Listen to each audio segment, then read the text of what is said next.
Hey guys, so I'm excited to do today's video with you guys today, and I want to cover actually a few different stories. So we're going to talk about Assange being released, which is great in my opinion, a win for journalism, but at the same time, I'm also very concerned about the fact that we have this court precedent, meaning that someone has actually been convicted of being a journalist or publisher. So to me, that's concerning because it may put future journalists in fear, but we're also going to be talking about Wi-Fi's ability to actually map out rooms. So this is a huge concern, and I'm going to be covering that, so make sure to stay tuned on that. We're also going to talk a little more about, the way that the Guardian uses QUBES operating system and how they share that information safely. So let's go ahead and get into it, and let's talk about the release of Julian Assange. So Assange has agreed to plead guilty in exchange for their release and ending a standoff with the US. Now, one other thing I'm also going to talk a little bit about, and I meant to mention this, I got a comment from Rob Yee. He was curious about MPU AI and the threat that it brings. So the MPUs that are coming on the newer computers, if you have a current computer, it may not have it. Your phone, if you have a new one, definitely probably has it. So it's a concern because we're seeing this as actually to do pre-scanning of all your encrypted messages. So we're going to jump through all these topics. I think I'm going to start off with this one just because I don't want to forget to cover it. So thanks to Rob for posting this comment, and let's talk a little bit about how you would do that. Now, other people have also covered this, so it's nothing, breaking, but it's something that should be discussed regardless. So the problem being is that Europe and other countries are trying to break encryption. Now, technically, it may not break it, but if you're scanning the messages and content before they're actually delivered and you're reporting on that, well, that encryption really doesn't serve its purpose, which is maintaining privacy between the sender and the recipient. So what you would have to do, of course, in this case is not trust it, and that could mean a few different things. You might use Linux operating system without the activation, and you might also choose to maybe even use an older computer that doesn't have the MPU to begin with, because really, when things aren't open source, there's a lack of transparency, and do you really know everything about how that hardware is working? So I opt to use core boot ThinkPads. That's something I actually offer on the blog. So if you have an interest in something like that, you can go over to the commission section. So I do offer that as a service, and it's a limited service in the US at the moment just because of dealing with customs and the potential for damage along the way. So one possible solution, and you don't have to get a computer from me, of course. Just having a computer without this engine is going to be safer than having one with it if you're concerned about the possibility for this. And so if both parties are encrypting offline, that's another tip and something that relates to this Guardian story that I've pulled up. So with the Guardian, we can learn a lot from the practices within journalism, and I'm also curious about how moving forward things are going to go with different journalism outlets and sharing this information safely. So with the Guardian, what they actually do is they have a QUBES machine, and they have it air-gapped, which means that it is not networked through the internet, so it's actually a SECUREDROP server. Now, SECUREDROP is software setup that allows people to safely share information with journalists without revealing their identity, without compromising that, and using a Tails operating system as the server, you have it running purely in the RAM, meaning that once that machine is shut down or even the USB stick is removed, all of that is wiped and that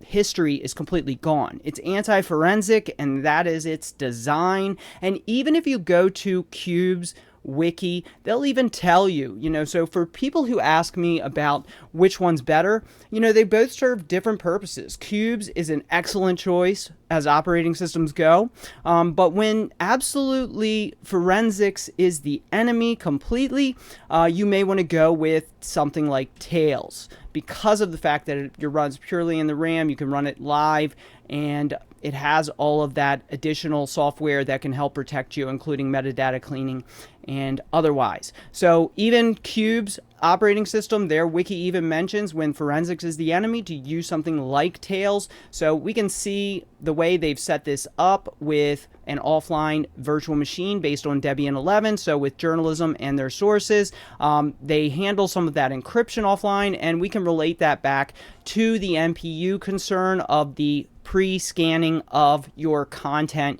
in, say, an end-to-end encrypted messenger.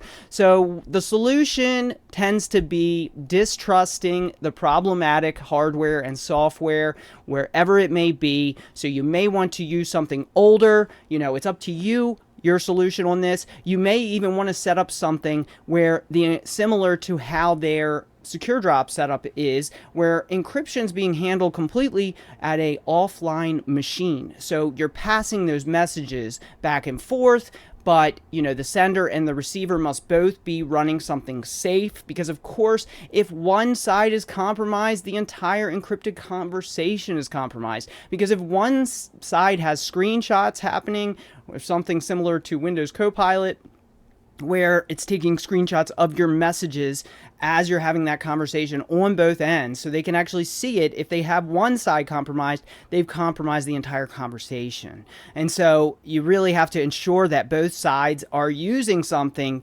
where it is safe, because you're only as secure as your weakest link, as goes the saying. And so we can learn from many of these different setups and get inspired by them to create something new. So I do see a lot of future software packages that people are going to work on to isolate encryption away from a machine with an MPU. I can see that happening just because the distrust is definitely there. We know that it's a big interest to compromise encryption. We know that. That's just what they want to do. They do not want us to have it. But the funny thing about it is they may want to, scan our messages, but guess what? They want to have themselves exempt. So those very EU interior ministers want to exempt themselves. They want to exempt the police. So the very people who are going to be snooping on you, they don't want to be snooped on. They don't even trust this technology. They know how flawed it is to implement something that scans your content and reports on it. They know things can be compromised. They realize there's going to be vulnerabilities. So they don't even trust this stuff. And, their exemption request shows pretty plain and clear for everyone to see that they don't even trust this. So they want to have it. You could be talking with your doctor, your therapist, your lawyer, your defense attorney, or even a journalist. And I think this is going to really, bring a lot of concern in those communities where they have to keep information confidential, where you have things like, client relationships where you don't want to take any chances.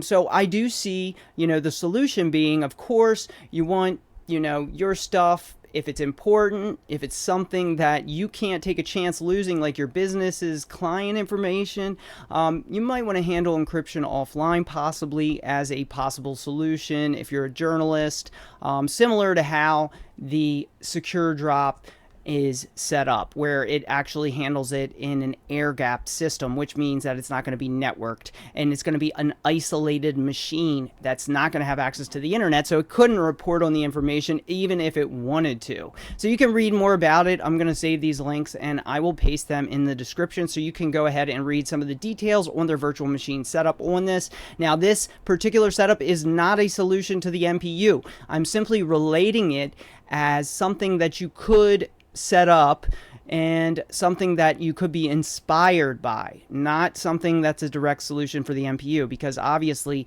if you're running something like that and you don't have full control over it, and it is being active and it is reporting whatever it may be doing that you can't determine, you may want to use isolated machines. So maybe you'll have one machine that handles all of the encryption and all of the reading is done in an air-gapped machine, where something that may have an MPU concern with pre-scanning concerns based on the way these end-to-end encrypted messengers work. You may want to even use something like PGP. The great thing about PGP, I have several tutorials that you can check out on the blog on that, of course, fully public. And you can actually encrypt anything. You can encrypt your SMS text messages. And of course, that can't be broken because you're handling the encryption separately. You're handling that encryption separately. So similar to how journalists may handle encryption on a completely dedicated machine just for encrypting and possibly decrypting that data. If you get really paranoid, you might even want to have a separate machine just for transporting. So you could set up something like a small networked area that could handle some of these processes in a more isolated way with, of course, some possibly USB stick transportation or some other form of encryption that would allow you to isolate some of those things from any potential self-scanning. But, it's such a hypocritical thing that they want to have themselves exempt, but they don't want you to be exempt. They want to enforce it on you. This is totalitarian technology.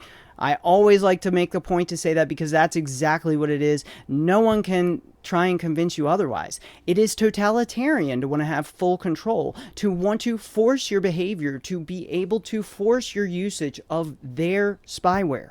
This is as bad as it gets. We've seen how mass surveillance has really, really gone further and further, and now it's getting so far that they want you to use devices that are monitoring you.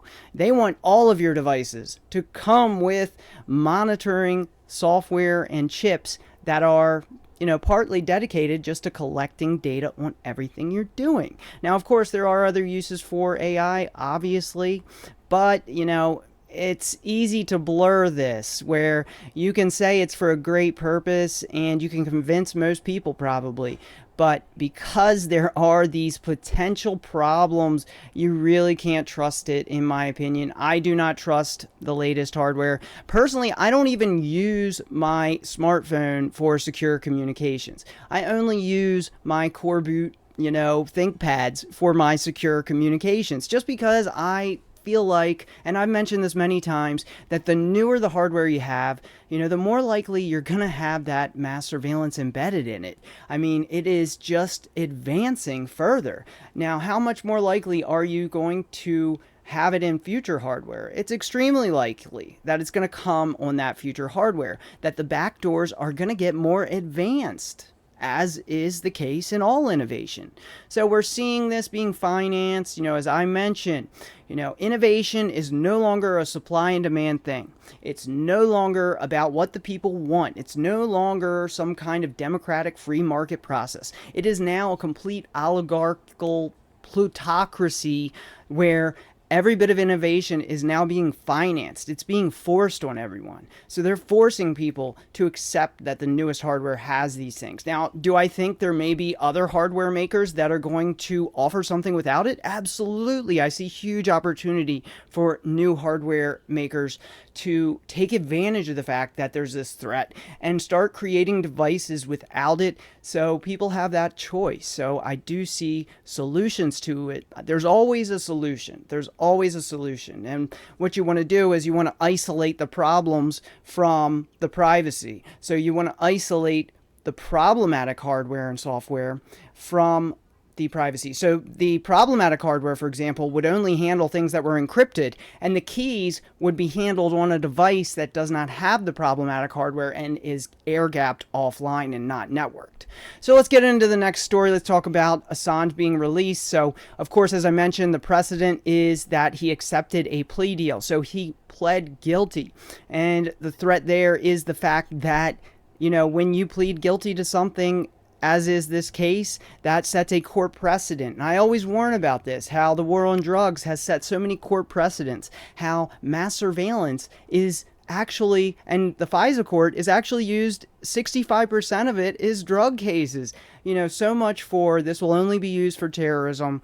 And obviously, while I mentioned I'm against drugs, I don't see that as, I'm not a pro-drug person. I'm not, supporting this kind of behavior, but what I find as a bigger threat is this mass surveillance industry. I find that as a bigger threat than the mafia. Honestly, I think that it is slowly enslaving everyone.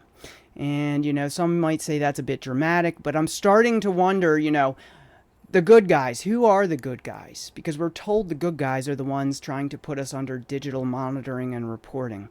I just don't believe the good guys would be doing that. The good guys would be the people who stand for freedom, in my opinion. The people who are pushing back, because our privacy will only last as long as we have people fighting for it. Our rights will only exist as long as people are willing to talk about them.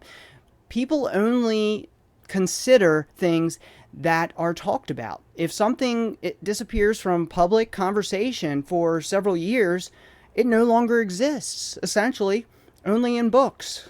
So it's important to talk about these things. It's important to report on them and document them, the problems that are coming along with this. Okay, let's move on to our next story. So it's a real big problem, the fact that he had to plead guilty, but I totally understand it. He's got a family. He wants to get home to his family. I wouldn't expect him to fight it at trial. It's just too big of a threat. But I am concerned about the effect it may have on journalists and may cause some concern about publishing, reported information from whistleblowers. So that does concern me. I think it's going to have a big fear, after effect. So with the Wi-Fi, AI can turn your Wi-Fi router into a camera. Sounds like something we all want. Just like the other MPU stuff, the pre-scanning. The Wi-Fi mapping a room out, which actually allows them to see everything, every movement. They can even read your lips. That's as far as this goes. So if you were typing a password, they can see where your fingers are on the keyboard. That's pretty concerning. So let's go ahead and, of course, obviously we'll see more hardware key usage and other things along that nature too, and possibly, additional authentication, additional factor authentication devices that can help with this part. But let's listen to what he has to say. A camera looking at a space with people in it, that's sort of like coming in from one eye. The other eye is the radio signals, so sonar from the Wi-Fi router, and they just learned to predict, this is where the human beings are. Then they took away the camera, so all the AI had was the language of radio signals bouncing around a room, and this is what they're able to reconstruct. Real-time 3D pose estimation, right? So suddenly, AI has turned every Wi-Fi router into a camera that can work in the dark, specially tuned for tracking living beings. Ain't that great? How nice, right? Is they had, a camera looking at a space with people in it. So there we have it. We have Wi-Fi routers. Now, is this new? No, it's actually not new. In fact, this story's from 2016. We've known about this technology, and it's something I had planned to report on before. But now it's coming out, and it's also, I actually have a paper over here we're going to take a look at after this. But as you can see, this article is from 2016, where they already had people doing studies on using radio signals to be able to map out rooms, to be able to do things like read your lips. Very, very, very important to know about this. If you have a room you consider secure in some way, if you have wireless devices, you may want to consider. Transceivers can definitely map out rooms. Using various other transceivers together, you can get a more accurate picture from different angles. Now, as people move through the Wi-Fi signal, their body's affected. So that's how it works, basically. And the way that it alters our body movement through a Wi-Fi signal, through those radio waves, that is how it ends up mapping it out, by seeing what is in the way.